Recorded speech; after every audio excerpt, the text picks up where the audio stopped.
عزیزان گرامی دیکھیے شہر مکہ، مکہ شریف کتنا پیارا شہر ہے، اور اس شہر کے اندر کیسی کیسی اللہ کی نعمتیں، اللہ رب العزت کی ایسی ایسی نشانیاں کہ انسان وہاں جاتا ہے اور جانے کے بعد جب وہ اللہ رب العزت کی شان و قدرت کو دیکھتا ہے، اللہ رب العزت کی نشانیوں کو دیکھتا ہے، تو وہ پھر سوچتا ہے کہ واقعی میں شہر مکہ ہی ہے، واقعی میں یہ اللہ رب العزت کا مقدس شہر ہے۔ کیونکہ میرے عزیزو، اللہ رب العزت نے اس شہر کی بے شمار عظمتیں اور فضیلتیں بیان فرمائی ہیں۔ عزیزان گرامی دیکھیے اس شہر کے اندر میدان عرفات بھی ہے، اور اس شہر کے اندر حجر اسود ہے، اور میرے عزیزو کعبہ شریف جو اللہ رب العزت کا مقدس گھر کعبہ شریف ہے، جس کو لوگ اپنی نگاہوں سے دیکھتے ہیں، اور دیکھنے کے بعد لوگوں کو پھر قلبی سکون حاصل ہوتا ہے، اور وہ سوچتے ہیں کہ واقعی میں اللہ رب العزت کا کتنا پیارا گھر ہے، اللہ رب العزت کا کتنا مقدس گھر ہے۔ عزیزان گرامی اب دیکھیے یہ کعبہ شریف ہے، اس کعبہ شریف کے بارے میں، اس کعبہ شریف کے تعمیر ہونے کے بارے میں مختلف روایاتیں ہیں، مختلف روایات ہیں کہ یہ کعبہ شریف کئی مرتبہ تعمیر کیا گیا۔ عزیزان گرامی دیکھیے سب سے پہلے کعبہ شریف کو فرشتوں نے تعمیر کیا، اور تعمیر کرنے کے بعد میں تمام فرشتوں نے، تمام ملائکہ نے اس کعبے کا طواف کیا، یعنی اللہ رب العزت کا ذکر کیا، اللہ رب العزت کی عبادت کی، یعنی کعبے کا طواف کیا۔ اور عزیزان گرامی فرشتوں کے بعد میں پھر حضرت آدم علیہ السلام جب جنت سے زمین پر تشریف لے کر کے آئے، تو حضرت آدم علیہ السلام حضرت جبرائیل کو لے کر کے مکہ مکرمہ آئے، اور مکہ مکرمہ آنے کے بعد میں اللہ کے حکم سے حضرت آدم علیہ السلام نے پھر دوبارہ سے کعبے کی تعمیر شروع کی، دوبارہ سے کعبہ تعمیر کیا، انہوں نے اپنے حساب سے کعبے کو تعمیر کیا، اور جب کعبہ تعمیر ہو گیا، تعمیر ہونے کے بعد پھر حضرت آدم علیہ السلام نے بھی کعبے کا طواف کیا، اللہ رب العزت کی عبادت کی۔ عزیزان گرامی اس کعبے کے بارے میں مختلف روایات ہیں کہ یہ کعبہ کئی مرتبہ تعمیر کیا گیا۔ عزیزان گرامی حضرت آدم علیہ السلام نے تعمیر کیا، پھر طوفان نوح یعنی حضرت نوح علیہ السلام کی قوم پر جو ایک طوفان آیا، ایسا طوفان، اتنا خطرناک طوفان تھا کہ اس طوفان سے ہر چیز تباہ و برباد ہو گئی، اس طوفان سے ہر چیز تباہ و برباد ہو گئی، ہر چیز ڈوب گئی، ہر چیز ختم ہو گئی، کیونکہ وہ اللہ کے حکم سے تھا۔ حضرت نوح علیہ السلام نے اپنی قوم کو سمجھایا، لیکن حضرت نوح علیہ السلام کی قوم نے حضرت نوح علیہ السلام کی بات کو نہیں مانا۔ کچھ ہی لوگ تھے، چند ہی لوگ تھے، جس کے اندر کچھ عورتیں بھی تھیں اور کچھ مرد حضرات بھی تھے، انہوں نے حضرت ابراہیم علیہ السلام کا کلمہ پڑھا۔ جب بات حد سے زیادہ بڑھ گئی تو اللہ کے حکم سے پھر ایک ایسا طوفان آیا کہ عزیزان گرامی اس طوفان میں ہر چیز ڈوب گئی، ہر چیز غرق ہو گئی، اور حضرت نوح علیہ السلام نے ایک کشتی بنائی تھی، اس کشتی کے اندر جو سوار تھے صرف وہی بچ پائے، باقی کچھ نہیں بچ پایا، ہر چیز غرق ہو گئی، ہر چیز ڈوب کر کے تباہ و برباد ہو گئی۔ لیکن حضرت نوح علیہ السلام اور حضرت نوح علیہ السلام کے ماننے والے وہ اسی کشتی میں سوار تھے۔ اس کشتی کے بارے میں فرمایا جاتا ہے وہ 80 لوگوں پر مشتمل تھی، یعنی 80 لوگ اس کشتی کے اندر سوار تھے، اور 80 میں کچھ عورتیں بھی تھیں اور کچھ مرد بھی تھے. اب جیسے ہی وہ طوفان آیا ہر چیز غرق ہو گئی. اب وہ 80 لوگوں پر مشتمل قافلہ اللہ رب العزت نے ان کا رخ مکے کی طرف کر دیا. یہ مکے کے قریب آئے یعنی ہر چیز غرق ہو گئی تھی لیکن کعبہ شریف کا ایک سرخ ٹیلے کی طرح نشان باقی رہ گیا. یعنی اللہ نے اس کے نشان کو مٹنے نہیں دیا بلکہ ایک سرخ ٹیلے کی طرح نشان باقی رہ گیا. وہ کشتی کا رخ اللہ نے کعبے کی طرف کر دیا. اب وہ کشتی والے آئے. آنے کے بعد میں انہوں نے ایک دن اور ایک رات تک کعبے کا طواف کیا. طواف کرنے کے بعد میں اللہ رب العزت کا شکر کیا, اللہ رب العزت کا ذکر کیا. میرے عزیزو مختلف روایات ہیں یہ کعبہ کئی مرتبہ تعمیر کیا گیا, کئی نبیوں نے اس کو تعمیر کیا ہے. عزیزان گرامی اب ان لوگوں نے کعبے کا طواف کیا. طواف کرنے کے بعد میں اب بات آگے بڑھتی ہوئی چلی جا رہی ہے. میرے عزیزو 400 سال کے بعد میں پھر حضرت ابراہیم علیہ السلام اور حضرت اسماعیل علیہ السلام نے یعنی طوفان نوح کے 400 سال کے بعد میں حضرت ابراہیم نے اور حضرت اسماعیل علیہ السلام نے یعنی دونوں باپ بیٹوں نے کعبے کو تعمیر کرنا چاہا. اللہ کے حکم سے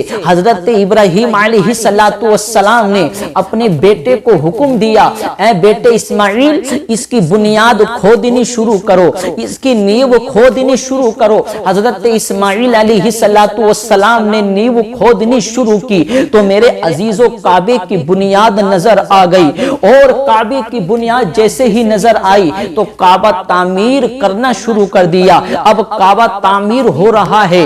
حضرت ابراہیم علیہ السلام نے حضرت اسماعیل علیہ السلام نے اللہ کی بارگاہ میں ہاتھوں کو اٹھا کر دعا کی, اے رب قدیر ہم نے سنا ہے سارے انبیاء کے بعد میں تو نبی آخر الزمان کو بھیجنے والا ہے. تمام نبیوں کے بعد میں تو ایک ایسا نبی بھیجنے والا ہے جس کے صدقے میں تو نے پوری دنیا بنائی ہے, جس کے صدقے میں تو نے پوری کائنات بنائی ہے. اے رب قدیر ہماری دعا ہے کہ اس نبی کو ہماری نسل میں بھیج دے, اس نبی کو ہماری نسل میں بھیج دے. اے رب قدیر ہمارے خاندان میں اس نبی کو بھیج دے, ہماری نسل میں اس نبی کو مبعوث فرما دے. تو میرے عزیزو واقعی میں اللہ رب العزت نے حضرت ابراہیم اور حضرت اسماعیل کی دعا کو قبول فرمایا. اور دعا کو قبول فرمانے کے بعد میں پھر اللہ نے جب اپنے نبی کو دنیا میں بھیجا تو حضرت ابراہیم کی اولاد میں بنا کر کے بھیجا, حضرت اسماعیل کی اولاد میں بنا کر کے بھیجا. اور جب میرے آقا دنیا میں تشریف لے کر کے آ گئے پھر میرے آقا یہ کہتے بھی تھے, اے لوگوں سنو میں اپنے باپ حضرت اسماعیل کی دعا کی برکت ہوں اور حضرت اسماعیل کی بشارت ہوں. یعنی میرے باپ ابراہیم نے اور حضرت اسماعیل نے دعا کی ہے تو اللہ نے مجھے پاک پشتوں میں پیدا فرما دیا ہے. تو میرے عزیزو اب کعبے کی تعمیر ہو رہی ہے. حضرت ابراہیم اور حضرت اسماعیل دونوں باپ بیٹے کعبے کی تعمیر کر رہے ہیں. جب کعبہ پورا مکمل ہو گیا, کعبہ جب تعمیر ہو گیا تو میرے عزیزو حضرت ابراہیم علیہ السلام کو اللہ نے حکم دیا, اے ابراہیم علیہ السلام اب کعبہ تعمیر ہو گیا ہے, اب اعلان عام کر دو, اب پوری روئے زمین پر اعلان کر دو کہ اے لوگوں اب اس خانے کعبے کا طواف کرنے کے لیے آؤ, اے لوگوں اب یہاں پر اللہ کا ذکر کرنے کے لیے آؤ, اللہ کی عبادت کرنے کے لیے آؤ. تو حضرت ابراہیم علیہ السلام نے اللہ کی بارگاہ میں عرض کی, رب قدیر میری آواز تو اتنی بلند نہیں ہے, پوری دنیا میں میری آواز کیسے پہنچے گی, پوری دنیا میں میری آواز نہیں پہنچ سکتی ہے. تو اللہ رب العزت نے ارشاد فرمایا, ابراہیم گھبرانے کی ضرورت نہیں ہے۔ اے ابراہیم تمہارا کام صرف آواز لگانا ہے، پوری دنیا میں آواز کو پھیلانا، پوری دنیا میں آواز کو بلند کرنا، یہ میرا کام ہے۔ اے ابراہیم تمہارا کام آواز لگانا ہے، پوری دنیا میں تمام لوگوں کے کانوں تک آواز پہنچانا، یہ میرا کام ہے۔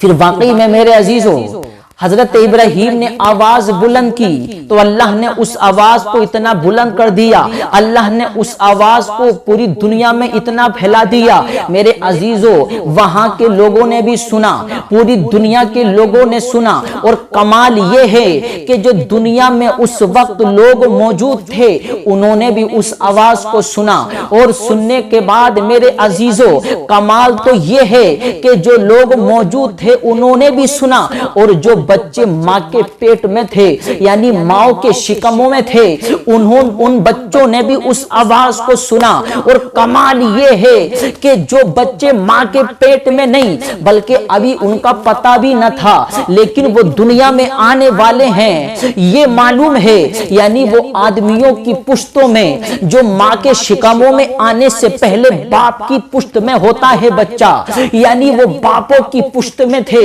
ان بچوں نے بھی آواز کو سنا۔ اور میرے عزیزوں کمال یہ ہے آواز کو سنا ہی نہیں بلکہ آواز کو سننے کے بعد پھر اس آواز پر لبیک بھی کہا۔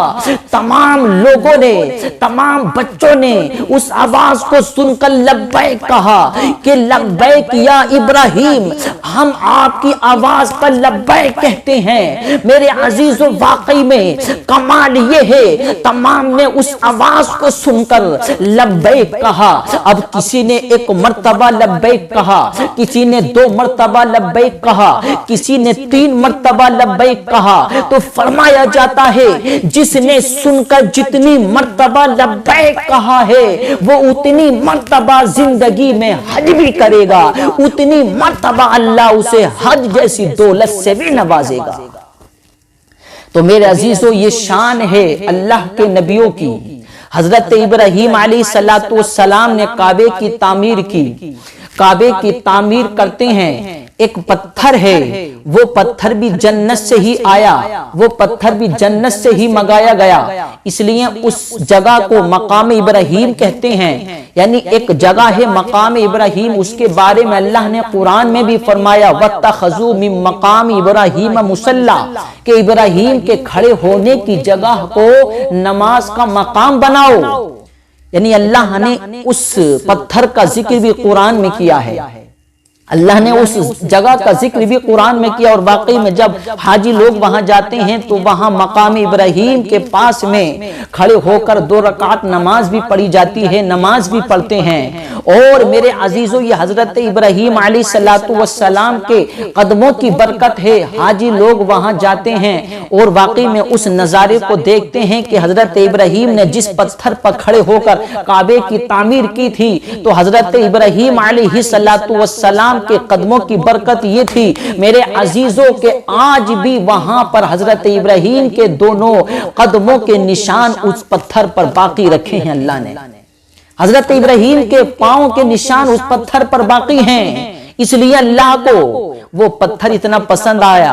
اور اس پتھر کا کمال یہ کہ میرے عزیزو حضرت ابراہیم اس پتھر پر کھڑے ہو کر جب کعبے کی تعمیر کر رہے تھے تو اس پتھر کا کمال یہ تھا کہ جب دیوار اونچی ہوتی تھی تو وہ پتھر خود بخود اونچا ہو جایا کرتا تھا، اور جب نیچے کی ضرورت پڑتی تھی تو وہ پتھر خود بخود نیچا ہو جایا کرتا تھا۔ یہ پتھر کا کمال تھا، اور حضرت ابراہیم علیہ السلام کے قدموں کا معجزہ تھا کہ اللہ کے نبی جس چیز پر اپنا قدم رکھ دیں تو وہ چیز بھی اپنے آپ پر فخر محسوس کرتی ہے، وہ یہ سوچتی ہے کہ ہم بھی بڑے خوش قسمت ہیں، ہم بھی بڑے نصیب والے ہیں کہ اللہ کے نبی نے ہم کو اپنے قدموں سے شرف بخش دیا ہے۔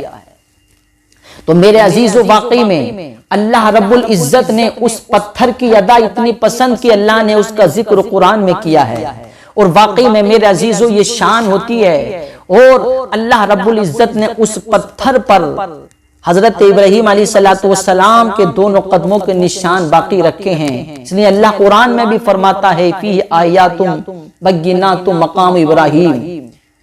میرے عزیزو، یہ حضرت ابراہیم علیہ السلام کے قدموں کی برکت ہے۔ تو معلوم ہوا کہ کعبہ شریف کئی مرتبہ تعمیر ہوا، اور اس کے بعد میں بھی قبیلہ جرہم نے بھی اس کو تعمیر کیا، اس کو آباد کیا۔ مختلف روایتیں ہیں۔ تو میرے عزیزو، یہ کعبہ معظمہ بڑی عظمتوں والی بڑی پیاری جگہ ہے، اور وہ لوگ بڑے خوش نصیب ہیں جو لوگ وہاں جا چکے ہیں اور جو لوگ وہاں جا رہے ہیں۔ اللہ سے دعا، اللہ سب کے حج کو اپنی بارگاہ میں قبول فرمائے۔